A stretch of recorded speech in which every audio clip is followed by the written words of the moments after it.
Eloquent ادب کے ویور سے گزارش ہے کہ ہمارے چینل کے پلے لسٹ آپشن کو ایکسپلور کریں اور جتنے بھی آڈیو بکس کمپلیٹ ہو چکے ہیں جیسے داستان ایمن فروشوں کی، شمشیر بے نیام، آخری چٹان اور ایک بت شکن پیدا ہوا، فردوس ابلیس اور نیل بہتا رہا، اندلس کی ناگن، مارکہ کربلا، ان سب آڈیو بکس کو خود بھی سنیں اور زیادہ سے زیادہ شیئر کرنے کی کوشش کریں۔ یہی ہمیں سپورٹ کرنے کا بہترین طریقہ ہے۔ جزاک اللہ۔ بسم اللہ الرحمن الرحیم۔ یہ جنگ قادسیہ کا دوسرا دن تھا۔ مسلمان یہ دیکھ کر حیران بھی ہوئے اور خوش بھی کہ فارسی ایک بھی ہاتھی نہیں لائے تھے۔ 3-4 مقامی آدمی باقاعدہ جاسوسی کر رہے تھے۔ انہوں نے الگ صبح ہی آ کر سعد بن ابی وقاص رضی اللہ تعالیٰ عنہ کو بتا دیا تھا کہ گزشتہ روز کی جنگ میں مجاہدین نے ہاتھیوں پر حملے کر کر کے ان کے ہودوں کی رسیاں اور پیٹیاں کاٹ دی تھیں۔ ہودے گر کر ٹوٹ گئے تھے، ان کی ابھی مرمت نہیں ہوئی تھی۔ زیادہ تر ہاتھی زخمی بھی ہوئے تھے، مہاوت تو ایک بھی زندہ نہیں رہا تھا۔ اچانک قعقاع نے گھوڑے کو ایڑ لگائی اور دونوں لشکروں کے درمیان جا کر فارسیوں کو للکارا، آگ کے پجاریوں، تمہاری ہڈیاں اسی آگ میں جلیں گی، تم میں جو سب سے زیادہ بہادر ہے میرے مقابلے میں آ جائے۔ فارسیوں کے قلب کے دستوں کا کمانڈر بہمن جادویہ تھا، وہ آگے آیا۔ اس کا نام ذوالحاجب تھا۔ بہمن جادویہ ایک خطاب یا اعزاز تھا جو اسے فارس کی شہنشاہی سے غیر معمولی بہادری اور کامیاب جنگی قیادت کے صلے میں ملا تھا۔ اس میں کوئی شک نہیں کہ وہ غیر معمولی طور پر بہادر تھا۔ یہ الگ بات ہے اس نے خالد بن ولید رضی اللہ تعالیٰ عنہ سے بھی شکست کھائی تھی اور مثنہ بن حارثہ سے بھی۔ یہ ایک معجزہ تھا کہ وہ زندہ بھاگ نکلنے میں کامیاب ہو گیا تھا۔ جسر کی لڑائی کی پوری تفصیل پہلے بیان ہو چکی ہے۔ اس وقت ابو عبید سپہ سالار تھے اور مثنہ بن حارثہ اس کے ماتحت تھے۔ فارسیوں کا کمانڈر بہمن جادویہ تھا۔ اس لڑائی میں ابو عبید کی غلطی سے مجاہدین کا قتل عام ہوا تھا اور ابو عبید بھی شہید ہو گئے تھے۔ اس لڑائی میں مثنہ بن حارثہ کے پہلو میں برچھی لگی تھی اور یہی زخم خراب ہوتے ہوتے ایک عرصے بعد مثنہ کی شہادت کا باعث بنا تھا۔ یہ مثنہ کا کمال تھا کہ جسر کے میدان حشر سے تھوڑے سے مجاہدین کو نکال لائے تھے۔ مسلمانوں کی اس تباہی کی خبر مدینہ تو پہنچی ہی تھی، شام کے محاذ پر بھی یہ خبر پہنچ گئی تھی۔ مورخ لکھتے ہیں کہ جب بہمن جادویہ قعقاع کے مقابلے میں آیا تو قعقاع کو یاد آیا کہ جسر کی لڑائی میں یہی فارس کی فوج کا کمانڈر تھا۔ میں ہوں ذوالحاجب بہمن جادویہ۔ فارسی جرنیل گھوڑے پر سوار سامنے آیا اور تلوار نکال کر بولا، میں پورے عرب کی موت ہوں، آجا۔ ابو عبید اور سلیط رضی اللہ تعالیٰ عنہ کے قاتل قعقاع نے للکار کر کہا، جسر کے ایک ایک شہید کے خون کا بدلہ لوں گا، اور اس نے گھوڑے کو ایڑ لگا دی۔ بہمن جادویہ نے بھی گھوڑے کی لگام کو جھٹکا دیا۔ دونوں گھوڑے آمنے سامنے نہ آئے بلکہ چکر میں گھومے۔ بہمن جادویہ کا گھوڑا اتنا زبردست تھا کہ اس کے نیچے زمین ہلتی محسوس ہوتی تھی۔ یکلخت یہ گھوڑا تیز ہو گیا اور گھوم کر قعقاع کے گھوڑے کے پیچھے آ گیا۔ بہمن جادویہ کی یہ حرکت اتنی تیز اور اچانک تھی کہ قعقاع کو اس وقت پتہ چلا جب فارسی جرنیل کی تلوار قعقاع کی گردن کاٹنے کے لیے زناٹے سے گھوم چکی تھی۔ مجاہدین کے لشکر پر تو سناٹا طاری ہو گیا۔ فارسی لشکر سے داد و تحسین کا شور اٹھا جیسے گھٹا بڑی زور سے گرجی ہو۔ یہ ایک لمحے کی بات تھی۔ لگتا یہی تھا کہ قعقاع کا فیصلہ ہو چکا ہے، لیکن اس فیصلہ کن حملے میں قعقاع بڑی تیزی سے سر نیچے کر کے دائیں طرف اتنا جھک گیا جیسے گر پڑے گا۔ اب مجاہدین کے لشکر سے شور و غل اٹھا۔ سعد بن ابی وقاص رضی اللہ تعالیٰ عنہ اور سلمہ بالا خانے سے دیکھ رہے تھے۔ ابن عمرو، سلمہ نے گلا پھاڑ کر کہا، خدا کی قسم تو بنو تمیم کا شیر ہے، یہ آتش پرست پورے عرب کی موت بن کر آیا ہے، یہ زندہ نہ جائے۔ اس وقت بہمن جادویہ کا گھوڑا قعقاع تمیمی کے قریب سے گزر رہا تھا۔ بہمن جادویہ نے وار بڑا ہی زوردار کیا تھا لیکن وار خالی گیا، اس لیے بہمن جادویہ سنبھل نہ سکا۔ قعقاع کا گھوڑا اسی طرف جا رہا تھا۔ اس نے گھوڑے کو ایڑ لگائی۔ بہمن جادویہ نے گھوڑا ایسا موڑا کہ گھوڑے کا پہلو قعقاع کے گھوڑے کے سامنے آ گیا۔ گھوڑے ٹکرائے، دونوں ایک دوسرے کے اتنا قریب ہو گئے کہ قعقاع تلوار کو تلوار کی طرح نہ چلا سکتا تھا، لیکن اس نے یہ موقع ضائع نہ کیا۔ بہمن جادویہ کے سر پر آہنی خود تھی، جو اس کے چہرے کو بھی ڈھانپے ہوئے تھی۔ کندھوں سے ناف تک وہ زرہ پوش تھا۔ خود اور زرہ کے درمیان تھوڑی سی گردن ننگی تھی۔ قاقا نے برچھی کی طرح تلوار ماری جو بہمن جادویہ کی گردن میں اتر گئی۔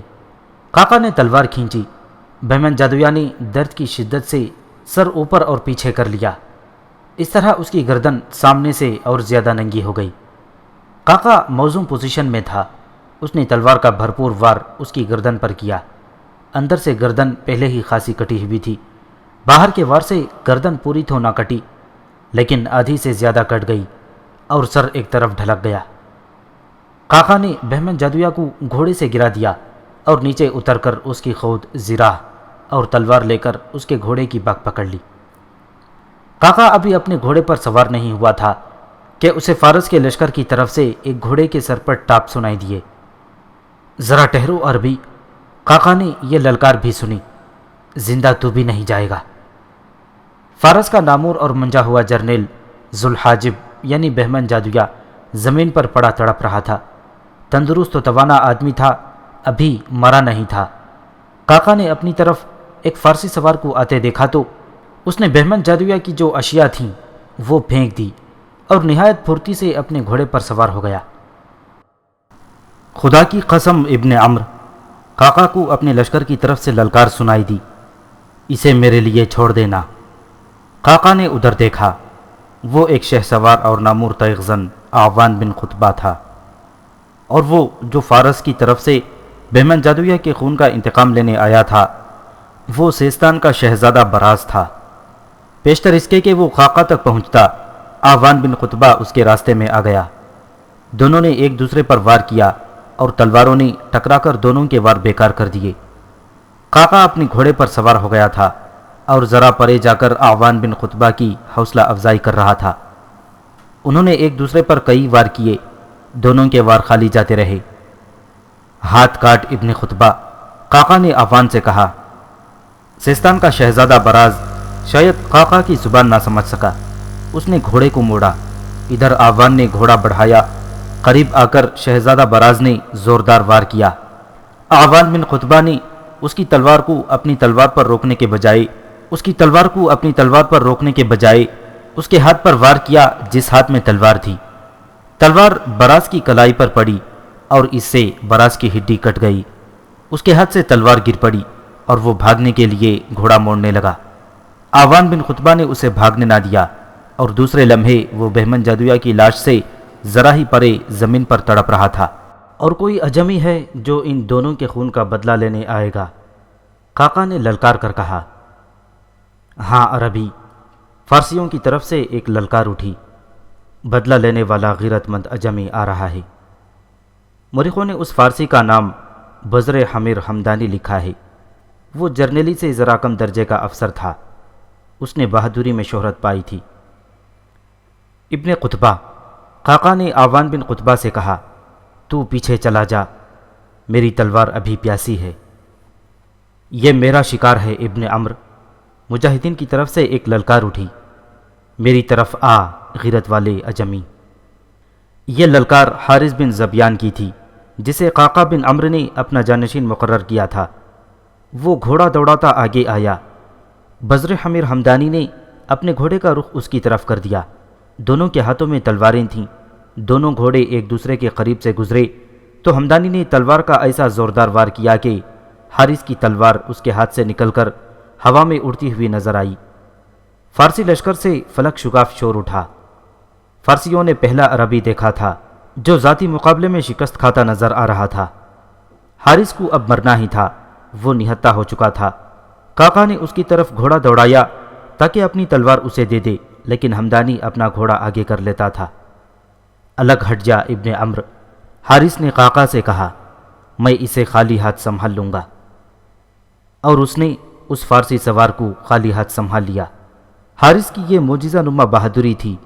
حمدانی گھوڑا اس کے قریب لے جا کر اس پر وار کرتا تھا تو حارث کچھ گھوڑے کو ایک طرف کر لیتا اور خود ایک طرف جھک جاتا۔ آخر اس نے گھوڑے سے ایسا پینترا بدلا کہ حمدانی کے پیچھے آ گیا۔ گھوڑا تیز دوڑایا اور پیچھے سے ایک بازو اس کے گلے میں ڈال کر اپنی طرف کھینچا، اپنا گھوڑا اس کے گھوڑے سے دور کر لیا۔ بزر حمیر ہمدانی اپنے گھوڑے کی پیٹھ سے گھسٹتا ہوا نیچے آ گیا۔ اس کی گردن حارث کے بازو کے شکنجے میں تھی۔ حارث نے گھوڑے کو ایڑ لگا کر سر پر دوڑا دیا۔ ہمدانی کے ہاتھ سے تلوار گر پڑی۔ حارث نے ہمدانی کو چھوڑ دیا اور گھوڑا موڑا۔ ہمدانی لڑکنیاں کھا کر اٹھ رہا تھا کہ حارث کا سر پر دوڑتا گھوڑا اس سے ٹکرایا۔ وہ لڑکنیاں کھاتا دور جا پہنچا۔ اب وہ اٹھ نہ سکا۔ حارث گھوڑے سے اترا، ہمدانی کے سر سے خود اتاری اور ایک ہی وار سے سر تن سے کاٹ پھینکا۔ رستم! حارث بن زبیان للکارا، اب تم آؤ۔ فارسی لشکر پر سکوت طاری ہو گیا اور سکوت ہی طاری رہا۔ رستم اپنے 3 قیمتی کمانڈر ضائع کر چکا تھا، جن میں بہمن جادویا تو بہت ہی قیمتی تھا۔ رستم اتنا مشتعل ہو چکا تھا کہ اپنے ذائچے اور اپنی تمام پیش بینیاں بھول گیا۔ فارس کے غیرت مند پاسبانوں! رستم اپنے لشکر سے مخاطب ہوا۔ میں عہد کر کے نکلا تھا کہ عرب کو تباہ کر دوں گا، لیکن یہ تھوڑے سے عربی ہمارے راستے کی دیوار بن گئے ہیں۔ کیا تم غیرت سے دستبردار ہو گئے ہو؟ آج کے دن کو ان عربوں کی زندگی کا آخری دن بنا دو اور کچھ دن بعد ہم مدینہ میں ہوں گے۔ قعقاع بن عمرو، اعوان بن خطبہ اور حارث بن زبیان ان تینوں فارسیوں کے گھوڑے اور دیگر اشیاء جنہیں انہوں نے قتل کیا تھا لے کر پیچھے آ گئے تھے۔ سعد بن ابی وقاص رضی اللہ تعالیٰ عنہ کی اجازت کے مطابق یہ ان تینوں کا ذاتی مال غنیمت تھا۔ نعرہ تکبیر بلند کرو! بالا خانے سے سعد رضی اللہ تعالیٰ عنہ نے کہا۔ نیچے کھڑے ایک آدمی نے بڑی بلند آواز سے اللہ اکبر کا نعرہ لگایا۔ پہلے نعرے کا مطلب یہ تھا کہ تیار ہو جاؤ۔ پھر دوسرا نعرہ بلند ہوا جس کا مطلب یہ تھا کہ حملے کا حکم ملنے ہی والا ہے، اور اس طرح تیار ہو جاؤ کہ حکم ملے تو ایک لمحے کی بھی تاخیر نہ ہو۔ یہ مسلمانوں کا دستور تھا۔ اس دستور سے فارسی بھی واقف تھے۔ انہیں معلوم تھا کہ اب تیسرا نعرہ لگے گا اور مسلمان حملہ کر دیں گے۔ رستم نے تیسرے نعرے سے پہلے ہی اپنے قلب کے دستوں کو حملے کا حکم دے دیا۔ اس نے مسلمانوں کے حملے سے پہلے ہی حملہ کر دینا بہتر سمجھا تھا۔ دونوں طرف کے دستوں کا یہ تصادم بہت شدید تھا۔ مسلمانوں کی جنگی حکمت عملی میں یہ ہدایت دائمی اور مستقل حیثیت رکھتی تھی کہ لڑائی کے دوران اگر دشمن پیچھے ہٹنے لگے تو اس کے پیچھے نہیں جانا، بلکہ خود ذرا پیچھے ہٹتے رہو تاکہ دشمن آگے بڑھتا آئے اور اسے پہلوؤں کے دستوں سے گھیرے میں لیا جا سکے۔ سعد بن ابی وقاص رضی اللہ تعالیٰ عنہ بالا خانے میں چارپائی پر پیٹ کے بل پڑے میدان جنگ کو دیکھ رہے تھے۔ انہوں نے بنو اسد کے سردار طلیحہ بن خویلد کو پیغام لکھوا کر نیچے پھینکا، جو قاصد نے فوراً طلیحہ تک پہنچا دیا تھا۔ لکھا تھا، کل کی لڑائی نے سب سے زیادہ قربانی بنو اسد سے ہی لی تھی۔ آج بھی یہ سعادت لو، دشمن کا ایک پہلو تمہارے سامنے ہے اور تم اس کے قریب ہو، دوسرا پہلو قعقاع کے لیے چھوڑ دو۔ طلیحہ بن خویلد نے پیغام ملتے ہی اپنے قبیلے کو للکار کر کہا، اے بنو اسد، اللہ نے آج بھی دشمن کا سر کچلنے کے لیے تمہیں منتخب کیا ہے۔ دیکھنا کل کے شہیدوں سے بے وفائی نہ کرنا۔ بنو اسد نے طلیحہ کی قیادت میں فارسی دستوں پر جو آگے لڑ رہے تھے پہلو سے حملہ کر دیا۔ ادھر قعقاع نے اپنی ایک اسکیم تیار کر رکھی تھی جس کے تحت اس نے 1000 گھوڑ سوار ایک طرف چھپائے ہوئے تھے اور انہیں اس نے 100 کے 10 حصوں میں تقسیم کر رکھا تھا اور ہر حصے کا کمانڈر بھی مقرر کر دیا تھا۔ اس نے دیکھا کہ فارسی فوج کے لڑنے والے دستوں کا ادھر والا پہلو غیر محفوظ ہو گیا ہے، تو اس نے 100 سواروں سے حملہ کر دیا۔ دشمن کے لیے طلیحہ اور قعقاع کے حملے آفت ناگہانی تھے۔ قعقاع نے تو فارسیوں کے ان دستوں کو گھیرے میں لے لیا تھا۔ تقریباً تمام مورخوں نے لکھا ہے کہ قعقاع نے جس تیزی سے اور جس قہر و غضب سے تلوار چلائی اس نے دیکھنے والوں کو حیران کر دیا۔ بالا خانے میں لیٹے ہوئے سعد رضی اللہ تعالیٰ عنہ کی زبان سے بے ساختہ آفرین آفرین کے کلمے نکل رہے تھے۔ فارسیوں کے لیے یہ صورتحال پیدا ہو گئی تھی کہ وہ جانیں بچانے اور بھاگنے کے لیے لڑنے لگے۔ وہ وار روکتے زیادہ اور وار کم کرتے تھے۔ یہ دفاعی جنگ کا انداز تھا۔ قعقاع کا انداز اپنا ہی تھا اور یہ انداز فارسیوں کے لیے بڑا ہی خوفناک تھا۔ اس کے 100 سوار جم کر نہیں لڑتے تھے، وہ وار کرتے اور ادھر ادھر ہو جاتے تھے۔ آخر فارسیوں کے ان دستوں میں سے جو نکل سکے وہ نکل گئے۔ رستم کے پاس فوج کی کمی نہیں تھی۔ اس نے تازہ دم دستے آگے بڑھائے اور انہیں خوب جوش دلایا، انعامات کا لالچ بھی دیا۔ سعد رضی اللہ تعالیٰ عنہ نے اپنے سالاروں کو لڑائی کا پلان پہلے ہی دے رکھا تھا۔ پھر بھی وہ میدان جنگ کی لمحہ بلمحہ بدلتی ہوئی صورتحال کے مطابق کسی نہ کسی سالار کے نام پیغام لکھوا کر نیچے پھینک رہے تھے اور اپنی معذوری پر پیچ و تاب کھا رہے تھے۔ معرکہ بڑا ہی خونریز تھا۔ گرد اتنی زیادہ اٹھ رہی تھی کہ اپنے پرائی کی پہچان ختم ہو گئی تھی۔ بھاگتے دوڑتے گھوڑے زخمیوں اور لاشوں کو روند رہے تھے۔ کاکا نے اپنے حملوں کا انداز وہی رکھا کہ اس کے 100 سوار حملہ کر کے واپس جاتے تو 100 سوار کا دوسرا جیش آ جاتا جو دشمن کے عقب پر یا پہلو پر حملہ کرتا اور خاصا نقصان کر کے دوسری طرف نکل جاتا۔ جب یہ معرکہ عروج کو پہنچ رہا تھا اس وقت محل قدیس کے بالا خانے پر ایک تو سعد بن ابی وقاص رضی اللہ تعالیٰ عنہ تھے جو شدید پریشانی اور اضطراب کی کیفیت میں بے حال ہوئے جا رہے تھے کہ وہ میدان میں اترنے کے قابل نہیں۔ وہاں ایک مجاہد اور تھا جو جنگ میں شریک ہونے کو تڑپ رہا تھا مگر وہ مجبور تھا۔ سعد رضی اللہ تعالیٰ عنہ کو ٹانگ کے درد نے معذور کر رکھا تھا اور دوسرا شخص بھی ٹانگوں سے ہی معذور تھا کیونکہ اس کے پاؤں میں بیڑیاں پڑی ہوئی تھیں۔ اسے سعد بن ابی وقاص رضی اللہ تعالیٰ عنہ کے حکم سے بیڑیاں ڈال کر اس قدیم محل قدیس میں قید کر دیا گیا تھا۔ پہلے تفصیل سے بیان ہو چکا ہے کہ بعض قبیلوں کے مجاہدین نے سعد رضی اللہ تعالیٰ عنہ پر یہ الزام عائد کیا تھا کہ وہ جنگ سے بچنے کے لیے بیماری کا بہانہ بنا کر لیٹ گئے ہیں۔ مجاہدین کی غلط فہمی دور کرنے کے لیے سعد رضی اللہ تعالیٰ عنہ کو کندھوں پر اٹھا کر لشکر کے سامنے لے جانا پڑا تھا۔ تب لشکر کو یقین آیا تھا۔ الزام عائد کرنے والوں نے ایسی صورتحال پیدا کر دی تھی کہ اس پر بروقت قابو نہ پا لیا جاتا تو مجاہدین میں بغاوت ہو جانے کا اندیشہ پیدا ہو گیا تھا۔ جب لشکر یہ دیکھ کر مطمئن ہو گیا کہ سعد رضی اللہ تعالیٰ عنہ واقعی معذور ہیں تو ان مجاہدین کو پکڑا گیا جنہوں نے سپہ سالار کے خلاف بے بنیاد پروپیگنڈا کیا اور لشکر میں بدامنی پھیلائی تھی۔ ان سب کو بیڑیاں ڈال کر اس قدیم اور ویران محل میں قید کر دیا گیا تھا۔ تفصیلات پچھلے باب میں دیکھیں۔ ان میں ایک مشہور شاعر ابو مجہن ثقفی بھی تھا۔ اس نے ایک شعر کی صورت میں سعد بن ابی وقاص رضی اللہ تعالیٰ عنہ پر طنز کی تھی۔ ہم لڑتے رہے حتیٰ کہ اللہ نے ہمارے لیے فتح ارزاں فرما دی، لیکن سعد بن ابی وقاص قادسیہ کے دروازے کے ساتھ چپکے رہے۔ ہم جب میدان جنگ سے واپس ہوئے تو ہماری بہت سی عورتیں بیوہ ہو چکی تھیں، لیکن سعد کی بیویاں بیوہ نہیں ہوئیں۔ اس شاعر میں ایک خرابی یہ تھی کہ وہ شراب پیتا تھا۔ ایک بار شراب نوشی کے جرم میں اسے سزا بھی ملی تھی۔ اب جنگ قادسیہ سے پہلے اسے پاؤں میں بیڑیاں ڈال کر محل میں قید کر لیا گیا تھا۔ وہ قلم ہی کا نہیں بلکہ تلوار کا بھی دھنی تھا۔ اس نے شاعری میں تو شہرت پائی ہی تھی۔ وہ تیغ زن اور میدان جنگ میں بے خوفی اور بے جگری سے لڑنے میں زیادہ مشہور ہوا تھا۔ یہ مجاہدین جنہیں پابجولاں کر کے محل میں بند کر دیا گیا تھا کسی مقفل کمرے میں قید نہیں کیے گئے تھے۔ محل کے اندر وہ چل پھر سکتے تھے، باہر نکلنے کی اجازت نہیں تھی۔ وہ سب بالائی منزل کی کھڑکیوں میں سے اپنے ساتھیوں کو لڑتا دیکھتے رہے تھے۔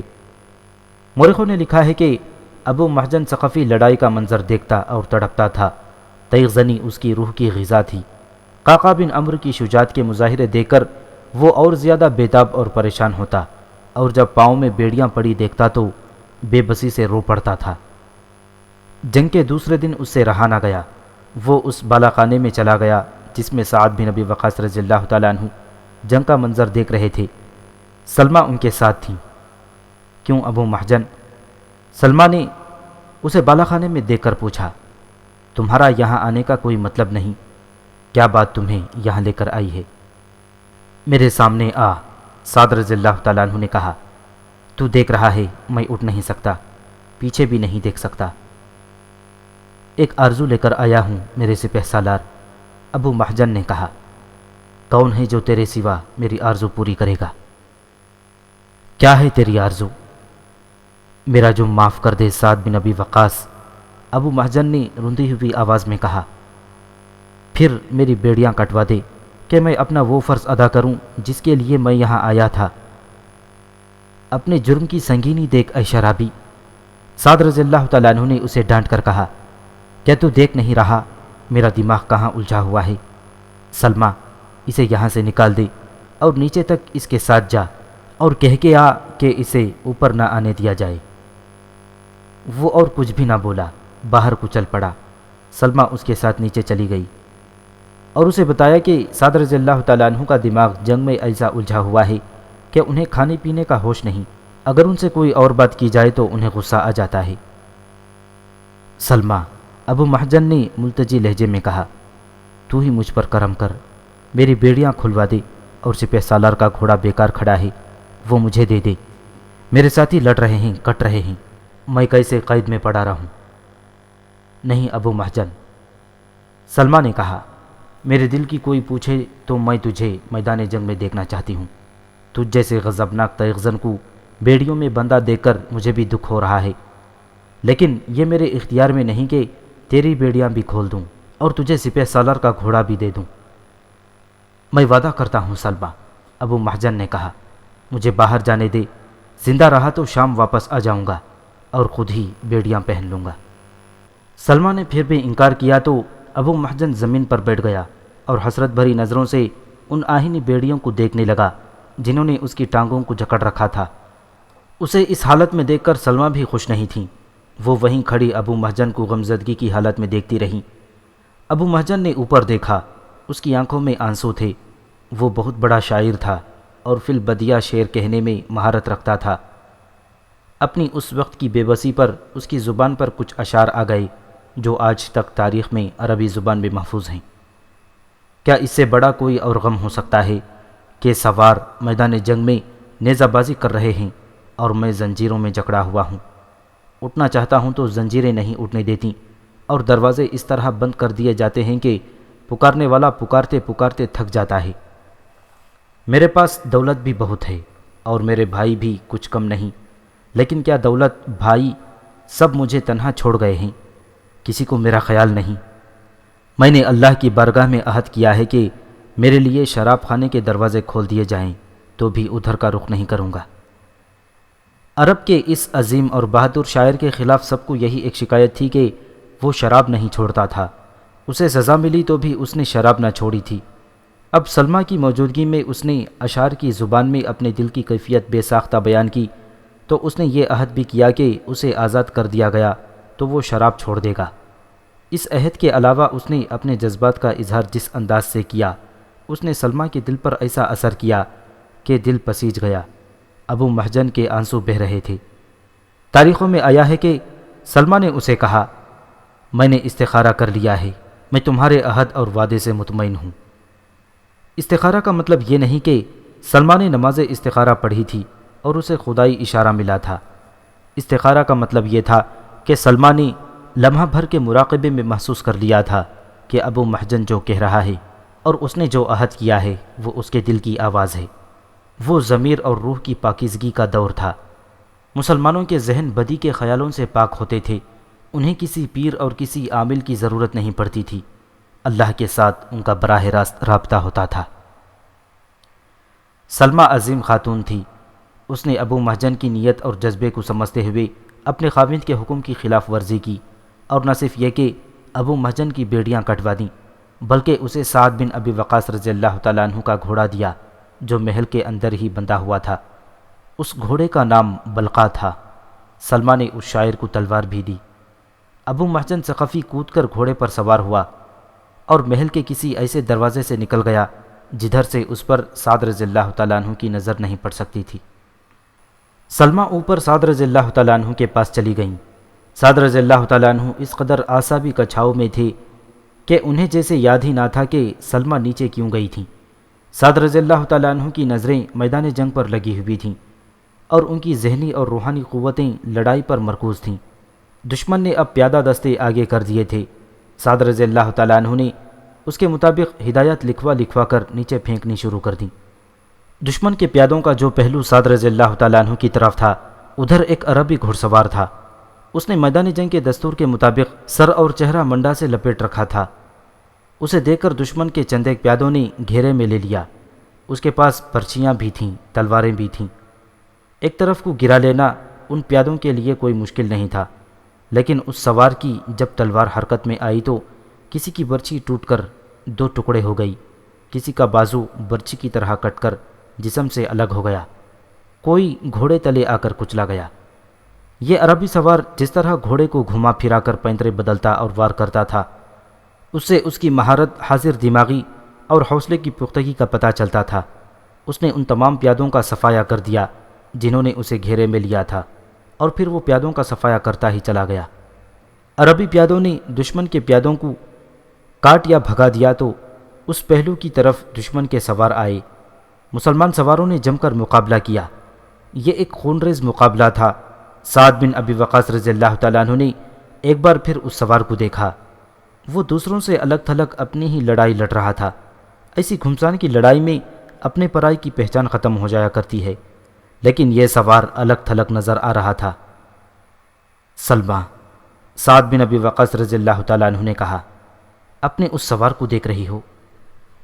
میں اسی کو دیکھ رہی ہوں، سلمہ نے کہا۔ جس قوم کے پاس ایسے سوار ہوں اس قوم کو کون شکست دے سکتا ہے؟ اگر ابو محجن قید میں نہ ہوتا تو میں کہتا کہ یہ سوار یقیناً ابو محجن ہے، سعد رضی اللہ تعالیٰ عنہ نے کہا۔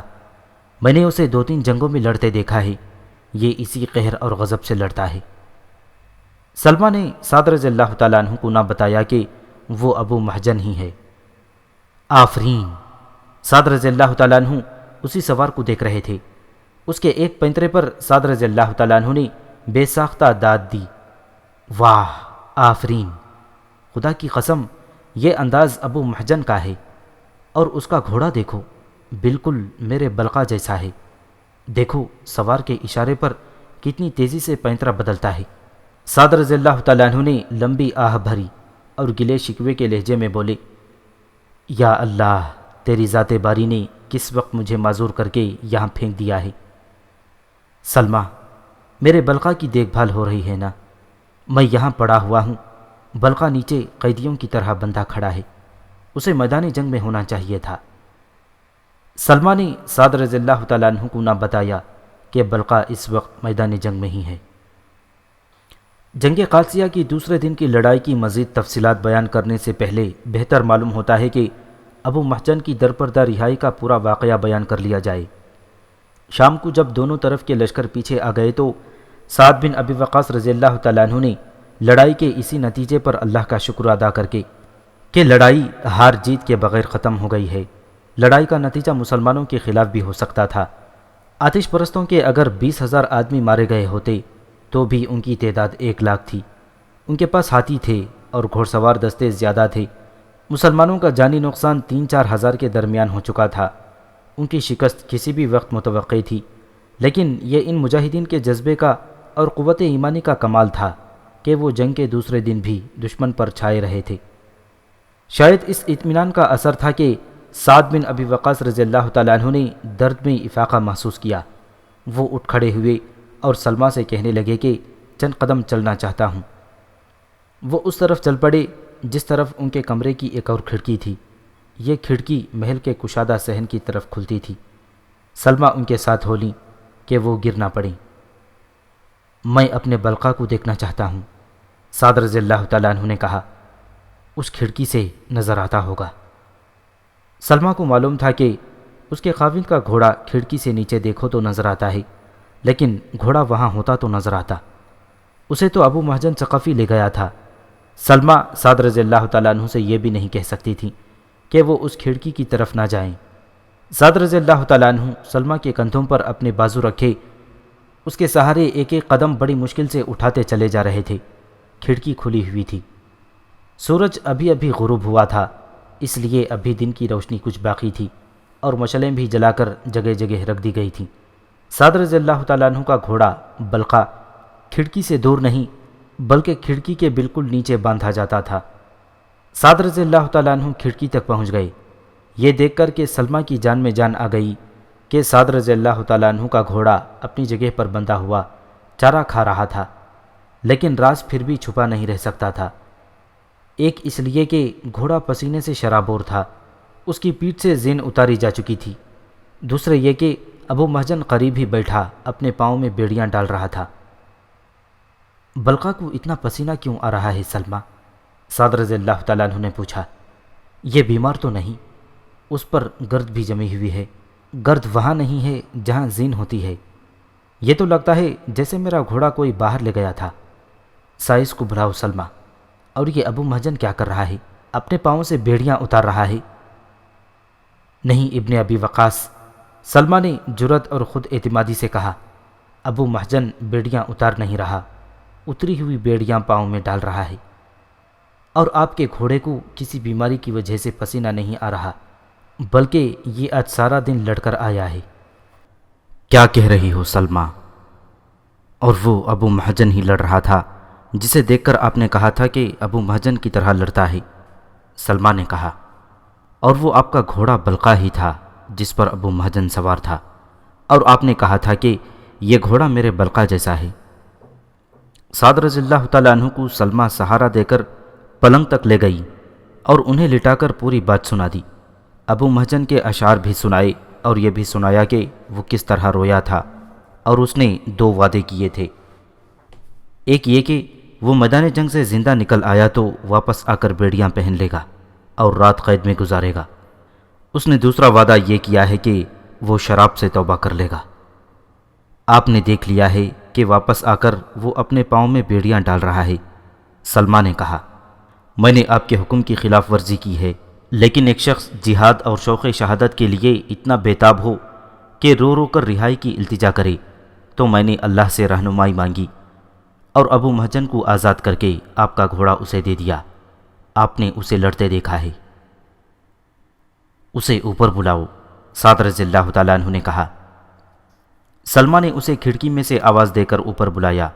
پاؤں میں بیڑیاں ہوں تو سیڑھیاں بڑی مشکل سے چڑھی جاتی ہیں۔ ابو محجن صبح بھی یہ سیڑھیاں چڑھا تھا اور اب پھر چڑھ آیا۔ بیڑیاں اتار دو ابو محجن، سعد بن ابی وقاص رضی اللہ تعالیٰ عنہ نے کہا۔ خدا کی قسم، جو اسلام پر یوں نثار ہو میں اسے سزا نہیں دے سکتا۔ جاؤ، تم آزاد ہو، صبح تمہیں اپنا گھوڑا مل جائے گا۔ خدا کی قسم میرے سپہ سالار، ابو محجن نے کہا، تو نے مجھے آزاد کیا اور میں نے آج سے شراب چھوڑ دی۔ یہ مکالمہ قاضی ابو یوسف نے اپنی کتاب الخراج میں لکھا ہے، اور یہ بھی کہ ابو محجن نے باقی عمر شراب نہیں پی۔ ابو محجن کی قید اور رہائی کے متعلق ایک روایت اور بھی ہے جو صحیح تو معلوم نہیں ہوتی، لیکن تاریخ کا ریکارڈ درست رکھنے کے لیے اس روایت کا حوالہ ضروری معلوم ہوتا ہے۔ بلازری لکھتا ہے کہ سعد بن ابی وقاص رضی اللہ تعالیٰ عنہ کے ساتھ سلمہ نہیں، ان کی والدہ زبرہ تھیں۔ ابن کثیر نے بھی سلمہ کا ذکر نہیں کیا، البتہ طبری نے لکھا ہے کہ سعد رضی اللہ تعالیٰ عنہ کے ساتھ سلمہ تھیں۔ پھر یہ واقعہ اس طرح بیان کیا کہ سلمہ نے ابو محجن سے پوچھا تھا کہ اسے قید کیوں کیا گیا تھا۔ مجھے کسی حرام چیز کے کھانے پینے کی جرم میں قید نہیں کیا گیا، میں زمانہ جاہلیت میں شراب پیا کرتا تھا، میں چونکہ شاعر ہوں اس لیے دل میں جو بات آتی ہے وہ برملا کہہ دیتا ہوں، مجھے میرے 2 اشعار پر قید کیا گیا ہے۔ اس روایت کے مطابق ابو محجن نے سعد بن ابی وقاص رضی اللہ تعالیٰ عنہ کے سامنے جو شعر کہے تھے وہ یہ تھے، میں مر جاؤں تو مجھے پہلوئے طاق میں دفن کرنا تاکہ میری ہڈیاں اس کا رس چوستی رہیں، مجھے خشک زمین میں دفن نہ کرنا کہ میں ڈرتا ہوں کہ اس کا مزہ نہ چکھ سکوں گا۔ پھر اس روایت میں یہ کہا گیا ہے کہ جنگ کے دوسرے دن سعد رضی اللہ تعالیٰ عنہ نے ان کی والدہ نے ابو محجن کی سفارش کی۔ سعد رضی اللہ تعالیٰ عنہ نے ابو محجن سے کہا کہ جو کچھ تم نے کہا ہے جب اس پر عمل نہ کرو گے میں تمہیں کچھ نہیں کہوں گا۔ خدا کی قسم، ابو محجن نے کہا، ایسی بیہودہ بات آئندہ میری زبان پر نہیں آئے گی۔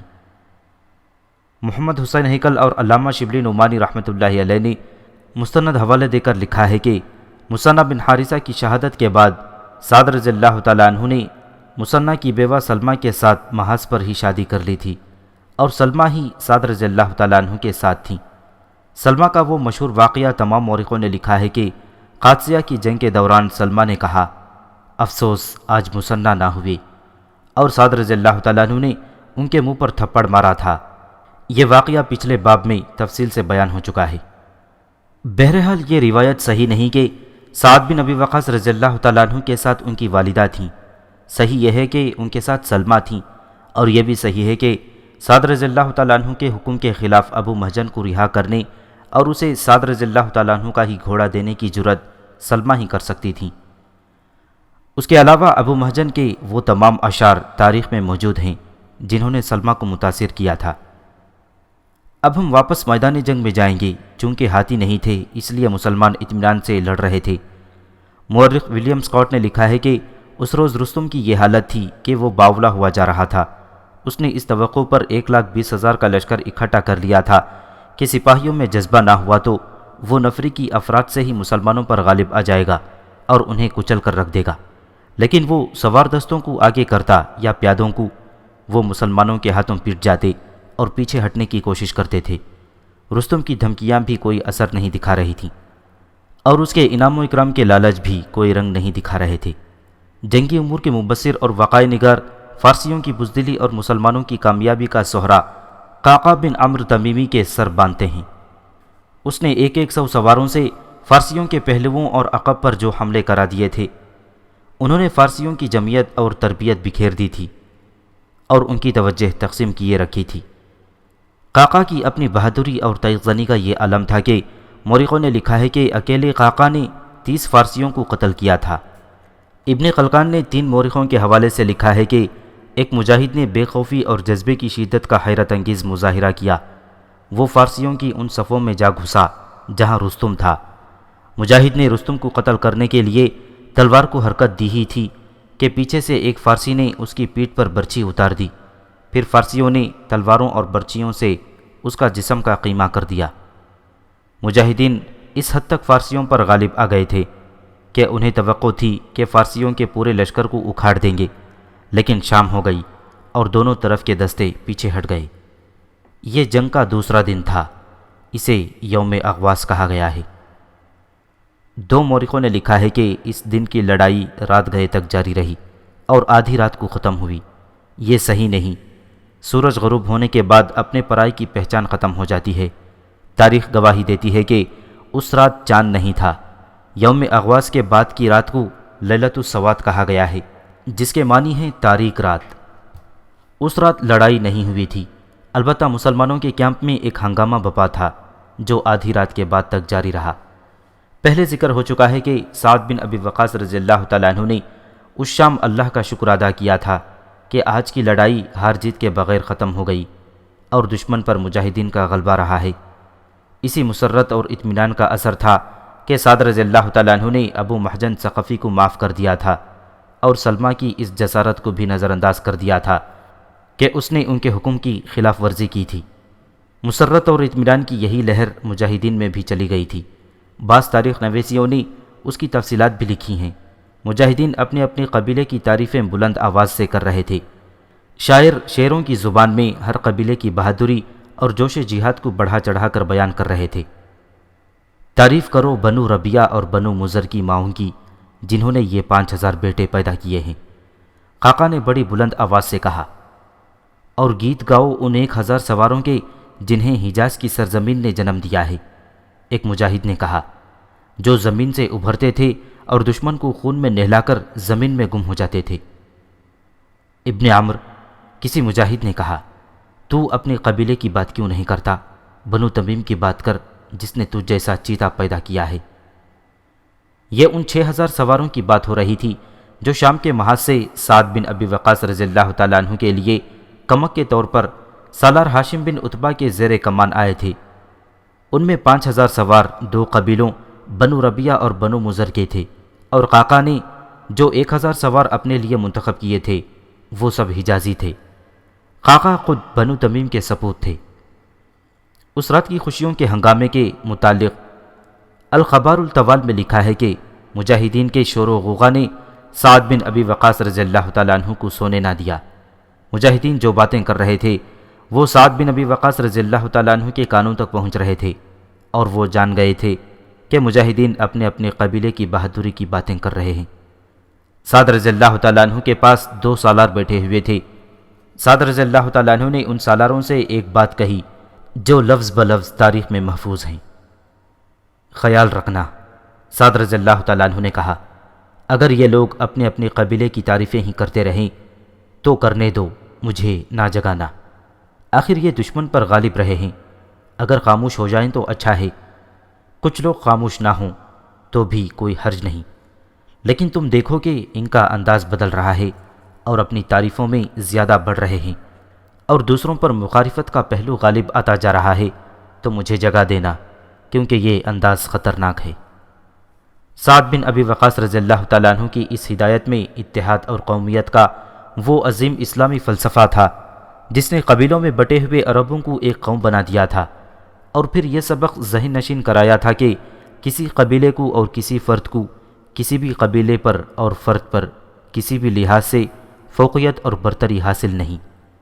سعد رضی اللہ تعالیٰ عنہ نے خطرہ محسوس کیا تھا کہ مجاہدین اپنے اپنے قبیلے کی تعریفوں میں ایسی مبالغہ آمیزی نہ کرنے لگیں جس سے دوسروں کی کمتری کا پہلو نکلتا ہو۔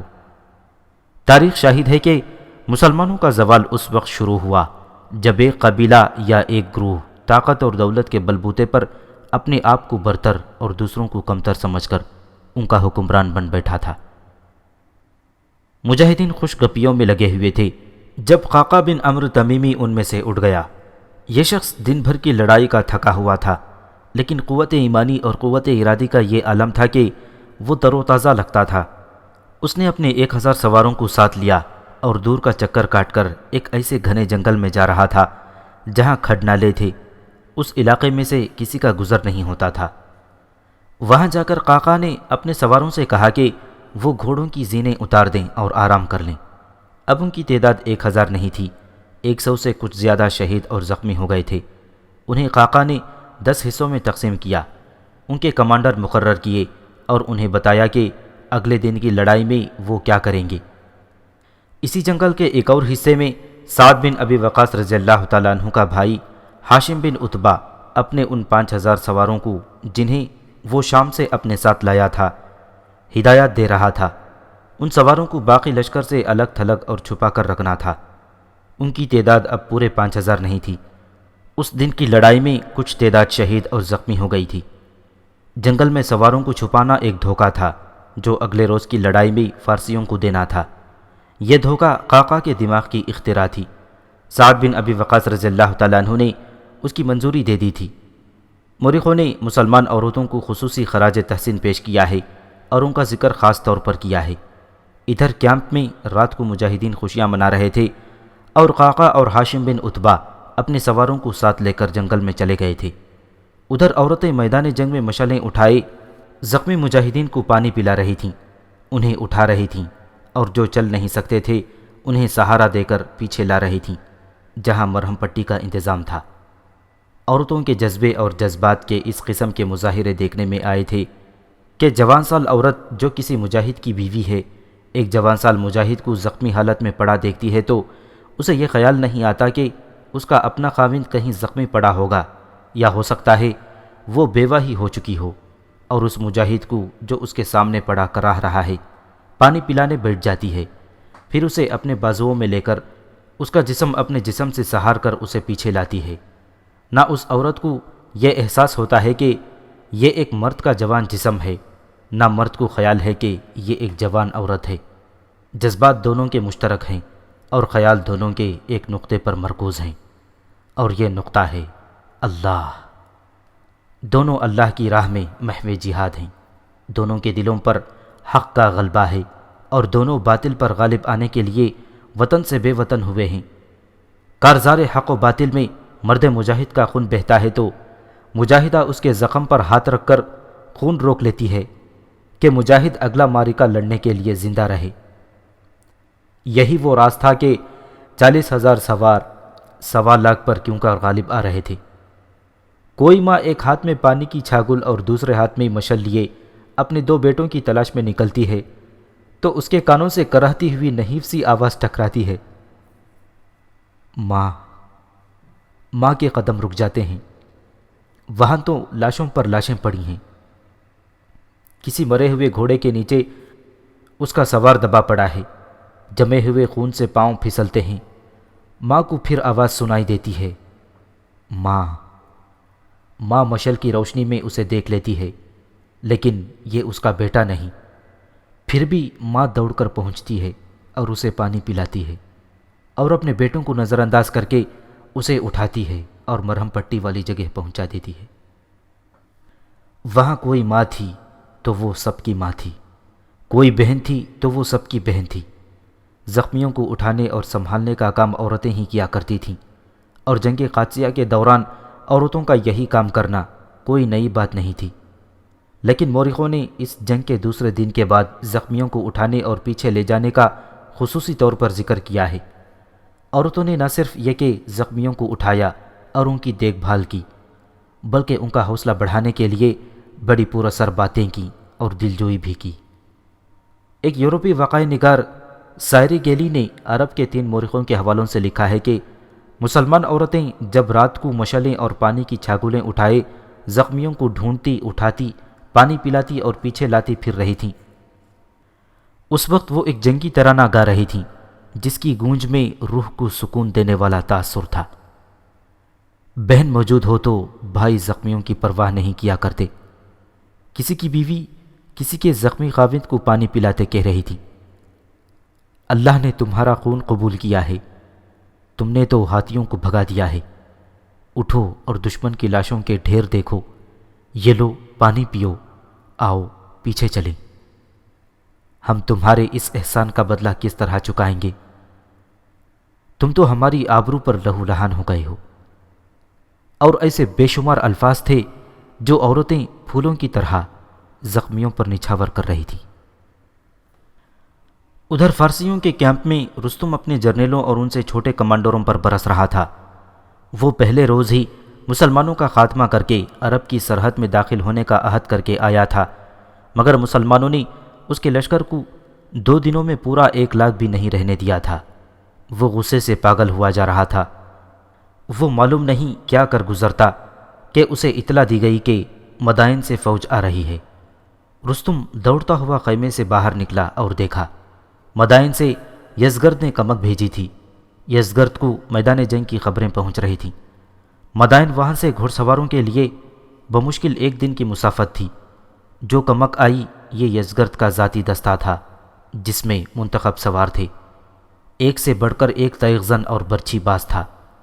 اس دستے کی تعداد 2000 سے کچھ زیادہ تھی اور یہ پورے کا پورا زرہ پوش تھا۔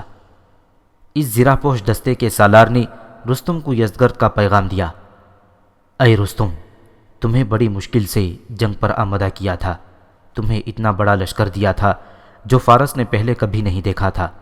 تم نے عہد کیا تھا کہ تم عرب کو تباہ و برباد کر دو گے، لیکن مجھے اطلاعیں مل رہی ہیں کہ تمہارا اپنا لشکر تباہ و برباد ہو رہا ہے۔ میرے پاس یہی ایک دستہ ہے، اسے بھی بھیج رہا ہوں۔ کیا ہو گیا ہے تمہیں؟ سارے فارس کی نظریں تم پر لگی ہوئی ہیں، عبادت گاہوں میں تمہاری فتح کی دعائیں ہو رہی ہیں۔ یہ سوچ لو کہ قادسیہ سے تمہارے اتنے بڑے لشکر کے قدم اکھڑ گئے تو آگے مدائن ہے۔ مسلمان تمہیں مدائن کی دیوار سے باہر ہی رکھیں گے۔ مدائن گیا تو سب کچھ گیا۔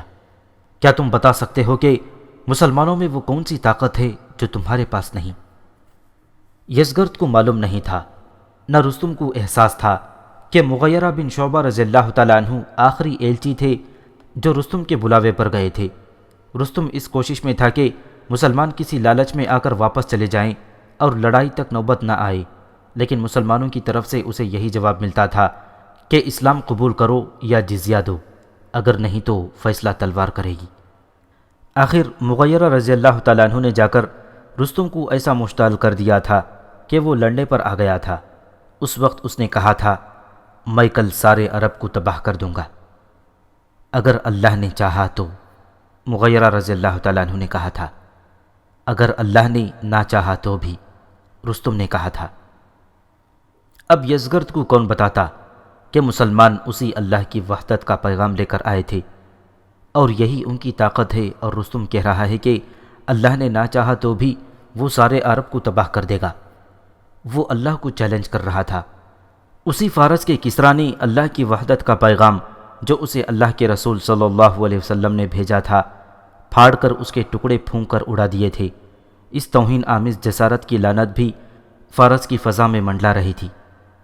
رات بھر دونوں طرف سے زخمی اٹھائے جاتے رہے۔ مسلمان اپنے ساتھیوں کی لاشوں کو احترام سے اٹھاتے اور پیچھے لاتے تھے۔ فارسی اپنے زخمیوں اور لاشوں کو بیکار چیزوں کی طرح گھسیٹ گھسیٹ کر لے گئے تھے۔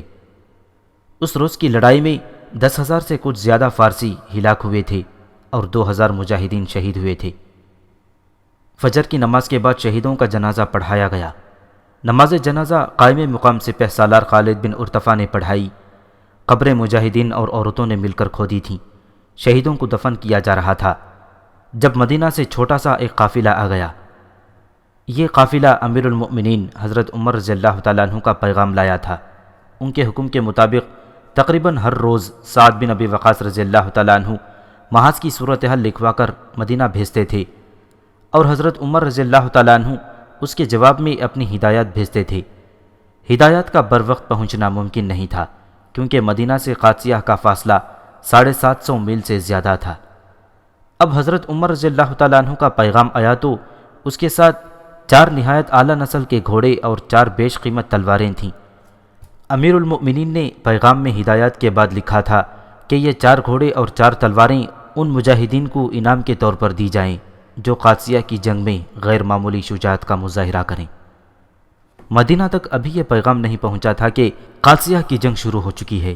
یہ پیغام ابھی راستے میں ہی تھا۔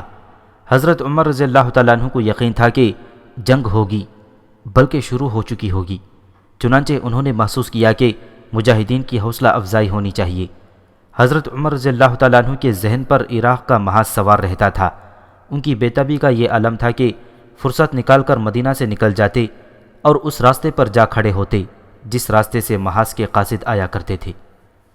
حضرت عمر رضی اللہ تعالیٰ عنہ کے یہ تحفے جنگ کی تیسری صبح قادسیہ پہنچے اور بالا خانے پر سعد بن ابی وقاص رضی اللہ تعالیٰ عنہ کو پیش کر دیے گئے۔ سعد رضی اللہ تعالیٰ عنہ نے قعقاع کو بلایا۔ اس میں کسی شک و شبہ کی گنجائش نہیں تھی کہ قعقاع نے اپنی اسکیم اور ذاتی شجاعت سے جنگ کا پانسا پلٹ دیا تھا اور دشمن کو خلاف توقع بہت زیادہ نقصان پہنچا دیا تھا۔ قعقاع نے فارسیوں کو سب سے بڑا نقصان یہ پہنچایا تھا کہ بہمن جادویہ جیسا قیمتی جرنیل ذاتی مقابلے میں مار ڈالا تھا۔ اس سے رستم کی کمانڈ کمزور ہو گئی تھی۔ بہمن جادویہ تو رستم کا دستے راست تھا۔ ابن عمرو سعد بن ابی وقاص رضی اللہ تعالیٰ عنہ نے قعقاع سے کہا، خدا کی قسم ایسا کوئی نہیں ملے گا جو بہادری سے نہ لڑا ہو۔ انعام تو سب کو اللہ دے گا۔ یہ امیر المؤمنین کا تحفہ ہے، اس کے مستحق تم ہی ہوگے۔ لے جاؤ یہ تلواریں اور گھوڑے۔ مجھ سے زیادہ مستحق موجود ہیں امیر لشکر۔ قعقاع نے کہا، نہ میں ان میں سے گھوڑا رکھوں گا نہ تلوار، یہ میں ابھی ان کے حوالے کر دیتا ہوں جو اس کے مستحق ہیں۔ علامہ شبلی نعمانی نے کچھ مستند حوالے دے کر لکھا ہے کہ قعقاع نے 4 تلواریں جمال بن مالک، ربیل بن عمرو، طلیحہ بن خویلد اور عاصم بن عمرو تمیمی کو دے دیں، اور گھوڑے قبیلہ یربو کے 4 بہت ہی بہادر مجاہدین کو دیے۔ ان چاروں کے نام کسی تاریخ میں نہیں ملتے۔